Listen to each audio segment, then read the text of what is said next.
गर्मी, हाँ यार गर्मी बहुत ज्यादा है। सवारी भी नहीं बैठ रही होगी ऑटो में। सवारी भी बैठती है। दिल्ली की जनता बहुत बढ़िया है सर। यहाँ सरकार आम आदमी पार्टी की है, बिजली पानी फ्री है, पानी फ्री है, लेकिन कहीं प्याऊ नजर नहीं आता है साहब। लोग धक्के खाते हैं। ये तो दिल्ली की जनता है कि घरों पे लेके जाती है, जब कॉलोनियों में अपने उतारता हूँ तो घर से पानी का बोतल मंगाती है। बहुत भोली है दिल्ली की जनता। और शायद यही चक्कर है कि केजरीवाल के चक्कर में फंस गई। पानी नहीं मिल रहा है सर दिल्ली में, बहुत बुरा हाल है। आपको बता दूं, चक्कर आ रहा है आते ही। आप यहाँ पर बिस्लरी का बोतल लिया हूँ, इतना हाल है इनकी सरकार में। भगवान से प्रार्थना करता हूँ कि दिल्ली वालों अब माफ करो इनसे, पीछा छुड़ाओ इनसे पीछा छुड़ा लो। अरे रुको, मुद्दे पे आओ, मुद्दे की बात कर रहा हूँ। हाँ। ये जो कांग्रेस पार्टी है, आपकी पारी अपने मुंह से कह रहे हैं 101 हो जाएंगे। ये खुद कह रहे हैं कि अब भी 5 साल बाद 101 हो जाएंगे। मतलब कि इनकी इच्छा कहाँ है? क्या भाई, ये तो बात पकड़ने लगा भाई। ये तो ऑटो वाला तो वाला गजब का हो गया ये मामला। आग लगाने में काफी है, बहुत माहिर है। इनके नेता राहुल गांधी जी कहते थे 2024 में नरेंद्र मोदी अब नहीं आएंगे, फिनिश, खत्म, लिख के दे रहे थे राहुल गांधी जी। क्या हुआ राहुल जी? प्रधानमंत्री जी फिर से शपथ लिया और फिर इटली भी पहुंच गए, जो है G7 का करने के लिए। और रही बात कांग्रेस पार्टी की, तो मैं कांग्रेस पार्टी को आज भी एक बात कहता हूं कि कांग्रेसियों, याद करो, जनता को आपने गुमराह करवाया, गारंटी कार्ड दे करके महिलाओं को ऐसा बेवकूफ बनाया कि बेचारी वहां पर धूप में गर्मी में लाइन लगा करके बैठी हुई है। शर्म आना चाहिए इन कांग्रेस। ये ऑटो वाले भैया हैं। हाँ जी, ये बहुत गजब बोला है। ऑटो वाले भैया हैं ये जी। ऑटो से चलाते हैं दिल्ली की सड़कों पे। और कहाँ से आए? दिल्ली से हैं। और आप कहाँ से? उड़ीसा से। अरे यार, उड़ीसा में कहाँ से हैं आप? भुवनेश्वर से। भुवनेश्वर से। जय जगन्नाथ। जय जगन्नाथ। जय जगन्नाथ जी, बोलिए। मोदी जी के ऊपर पूर्ण विश्वास है। ये उड़ीसा ने साबित कर दिया है इस बार।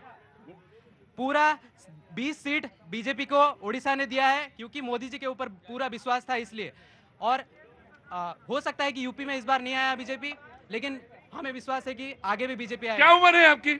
मेरी उम्र 23 की है और मेरी अभी हिंडाल्को में नौकरी लगी है। वाह, क्या बात है, बहुत बहुत बधाई हो। अगर थोड़ी देर रुक गए तो मिठाई खिला के भेजेंगे तुमको, ठीक है? थोड़ी देर बाद रुक गए तो मिठाई खिला के भेजेंगे। एक छोटा सा रिस्पांस ले लें कांग्रेस का, क्योंकि सीधे कांग्रेस पे बोल दिया तो जवाब बनता है इनका। देखिए, और ये आज पहली बार आए हैं, इनको ये बिल्कुल नहीं लगना चाहिए कि इनको जवाब देने का मौका नहीं मिला। देखिए, ये खुश हो रहे हैं कि मोदी जी इटली चले गए, लेकिन आम आदमी तरसते हैं। आम आदमी को क्या मिल रहा है मोदी जी से? मोदी जी को इनको क्या मिला मोदी जी से? 2014 में मोदी जी ने सेंट्रल गवर्नमेंट बनाई, उसके पहले क्या आपके पास नौकरी नहीं थी, घर नहीं था? यहाँ पे झुगियां, जब कांग्रेस में दिल्ली में 1980 में मेरे पूजनीय दादाजी सांसद होते थे, उन्होंने हर घर में, HKL भगत साहब, उन्होंने हर घर में गंगा जल पहुंचाया।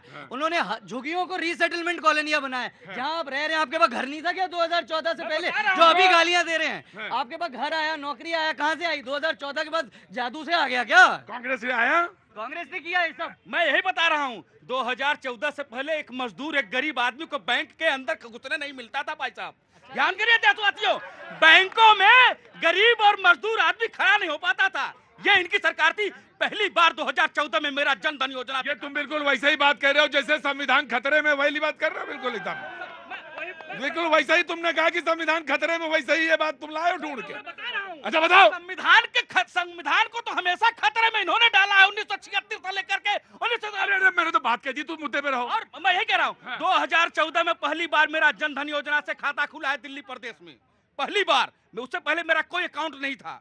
और दूसरी बात मैं कहना चाहता हूँ, मेरे घर पे अगर उज्ज्वला योजना से सिलेंडर आई है, मेरी माँ की आंखों का धुआं अगर खत्म हुआ है, तो वो मोदी जी की सरकार में आई है। अगर महिलाएं जो खुले में शौच करती थी, उनको एक लज्जा घर दिया गया है, तो मोदी सरकार में पहली बार मिला है। आपने तो मेरे देश की उस महिला का भी सम्मान नहीं किया जिसने भारत को बनाया है। देखो, दो तरह की राजनीति की धारा होती है। राजनीति की धारा दो तरह की होती है। एक राजनीति ये होती है कि परिवार में दादा परदादा पिताजी राजनीति करते आए हैं, विरासत मुझको मिली, ये सब जगह है।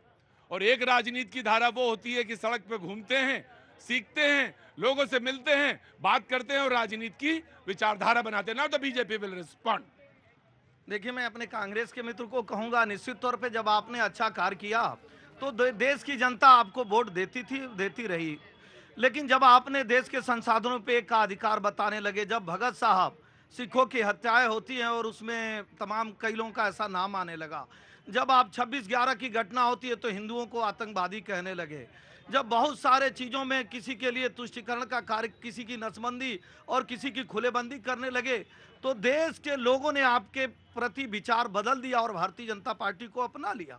और आज भी भारतीय जनता पार्टी को सर्वाधिक मत प्रतिशत, सर्वाधिक संख्या मिली है। इस नाते हम तो ये कहेंगे कि आप रोना धोना छोड़ के विचार करिए कि आप क्या गलती कर रहे हैं कि 3-3 बार राजकुमार के इनका कहना था कि 400 का आपने बात कही थी, लेकिन आप 240 पर रुक गए, यही बात कहना। भगत साहब यही कह रहे थे ना। अब मैं कोई बात नहीं। हाँ जी, देखिए, कोई भी लक्ष्य का निर्धारण करता है कोई भी व्यक्ति, और सुंदर प्रयास करता है कि सफल सरकार बनाए। आज भारतीय जनता पार्टी सहयोगियों के साथ बहुत सुंदर और सफल सरकार बनाई है, और विश्वास दिलाता हूं कि इसी सहयोगियों के साथ भारतीय जनता पार्टी देश में एक का साथ नहीं, सबका साथ, सबके विकास जी, जय, राइट सर। समाजवादी पार्टी आगे जी। देखिए,